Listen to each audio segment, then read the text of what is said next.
Olá, meu nome é Cíntia Barros, eu sou médica endocrinologista e esse é o nosso espaço com informações seguras e atualizadas sobre diabetes.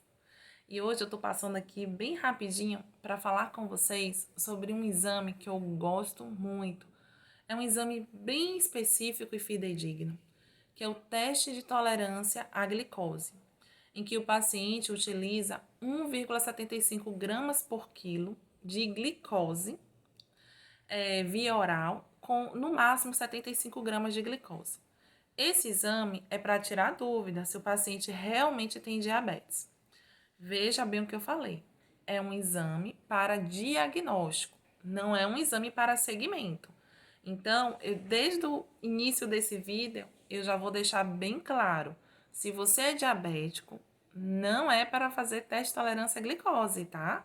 Porque se você fizer isso, você vai estar bebendo açúcar e você vai descompensar a sua glicemia. A gente só faz esse exame para diagnosticar. A gente faz esse exame para tirar dúvida. Não faz esse exame para saber como está o diabetes. Para saber como está o diabetes, há outros exames. A glicemia em jejum, a glicemia pós-prandial, a hemoglobina glicada, entre outros. Mas o teste de tolerância à glicose, ele é especificamente para pacientes que têm risco de ter diabetes, mas que ainda não têm o diagnóstico, tá? E eu queria fazer algumas considerações em relação a esse exame.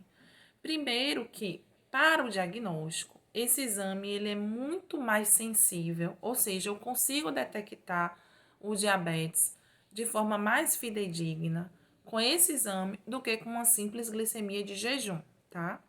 Então, ele é um exame mais interessante para o diagnóstico.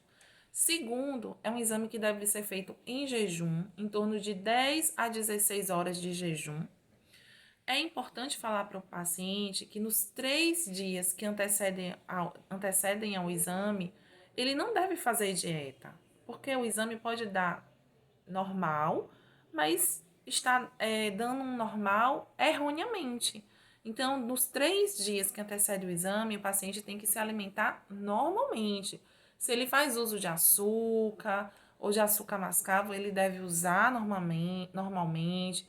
A gente até pede para o paciente extrapolar um pouco, comer doces, comer pão, comer massas, biscoito, para que ele chegue no exame com uma carga glicêmica um pouco mais aumentada e assim o exame se torne mais fidedigno. A atividade física o paciente deve manter normalmente nos dias que antecedem ao exame. Além disso, é importante fazer a medição em jejum. Depois que fizer a carga de glicose oral, deve-se medir essa glicemia em 2 horas após. Isso é importante, né? Esse tempo. Então, não adianta o paciente estar com pressa e querer que meça logo, ou então o paciente sair da clínica e voltar 3 horas depois, porque o exame não vai dar certo, tá? Ele realmente tem que ser medido 2 horas após a ingesta da carga glicêmica. Outro ponto que é importante é que o paciente, se ele estiver com alguma infecção, alguma gripe, uma infecção urinária, alguma feridinha, ele não deve fazer o exame, tá? Porque pode dar um resultado errado também, se houver infecção. O paciente tem que estar bem, tem que estar se alimentando normalmente, fazendo uso de carboidrato normal, até aumentado. Eu sei que talvez seja difícil para vocês, mas se eu for usar um termo técnico, a gente recomenda que o paciente faça uma ingesta de 150 gramas de carboidrato nos 3 dias que antecedem. 150 gramas de carboidrato é comer mesmo, se alimentar nesses dias com pão, com massa, com biscoito, com doce, com suco, com açúcar. É fazer uma alimentação com bastante carboidrato, tá? Em relação ao resultado, o normal é que 2 horas após o paciente tenha uma glicemia até 140. Então, se der de 140 para baixo, o exame é considerado normal e a gente afasta diabetes. Se der entre 140 e 200, a gente fala que o paciente tem um pré-diabetes, ou seja, o paciente tem uma intolerância à glicose, ou seja, ele não está conseguindo metabolizar bem o carboidrato que ele ingere, né? E esse é um momento para se ficar muito atento, porque é um momento de intervir para que o paciente possa reverter essa situação e não avançar para o diagnóstico de diabetes. Mas se der acima de 200, a gente confirma o diagnóstico de diabetes e então esse exame não vai ser mais feito, tá? Eu gosto muito de enfatizar isso porque é muito comum. Paciente diabético vem para mim com o resultado da carga glicêmica que algum médico pediu, cardiologista, ou a ginecologista, ou algum clínico geral pediu. E isso tá errado, tá, gente?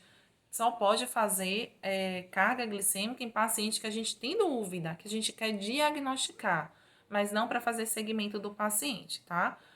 Inclusive, eu já tive pacientes que teve uma vez um paciente que foi para o laboratório, o paciente já era diabético, fez o teste de tolerância à glicose e o açúcar subiu tanto, foi para mais de 500, o paciente saiu do laboratório e foi direto para a emergência e teve que ficar 2 dias internados na emergência para controlar o açúcar, para controlar a glicemia. Então, não é para fazer teste de tolerância se você já tem diabetes confirmado. Esse é um exame muito interessante. Tem paciente que não gosta de fazer, acha chato por causa da garapinha, mas é um exame muito interessante. É um exame realmente, como eu falei no início, bem fidedigno e é o melhor, assim, para tirar dúvida, assim. Se você tem qualquer dúvida se é diabetes, esse é o exame, tá bom? Espero ter ajudado. Um abraço e até o nosso próximo vídeo.